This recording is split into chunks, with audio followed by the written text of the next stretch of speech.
अजितदादा विलिनीकरणाची चर्चा करत असते तर भाजपशी बोलले असते. फडणवीसांनी शरद पवारांचा दावा खोडला. सध्याच्या परिस्थितीमध्ये कोणतेही राजकारण करायचं नाही, फडणवीसांचं प्रत्युत्तर. अजित पवारांसोबत झालेल्या चर्चांमध्ये मी सुद्धा होतो, मात्र 13 दिवस झाल्यानंतर पत्रकार परिषद घेऊन सविस्तर बोलेल. फडणवीसांच्या वक्तव्यानंतर रोहित पवारांची प्रतिक्रिया. अजितदादांची शपथ घेऊन सांगतो, विलिनीकरणाची चर्चा झाली होती. भाजप वरिष्ठांशी चर्चा झाल्याचं दादा म्हणाले होते. शरद पवारांच्या राष्ट्रवादीचे प्रदेशाध्यक्ष शशिकांत शिंदेंचा दावा. आम्ही एनडीए सोबतच राहणार आणि पुढे जाणार. दोन्ही राष्ट्रवादी विलिनीकरणाच्या मुद्द्यावर दादांच्या एनसीपीचे प्रदेशाध्यक्ष सुनील तटकरेंची स्पष्टोक्ती.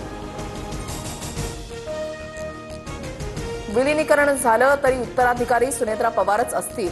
माणिकराव कोकाटे यांचं वक्तव्य. तर विलिनीकरणाबाबत सुनेत्रा पवारच अंतिम निर्णय घेतील, तो मान्य असेल. आमदार सुनील शेळकेंची भूमिका.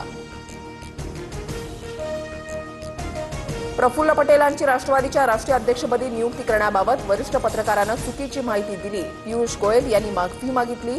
तर आपण अध्यक्ष होण्याबाबत वृत्त तथ्यहीन असल्याचं पटेल यांचंही ट्विट.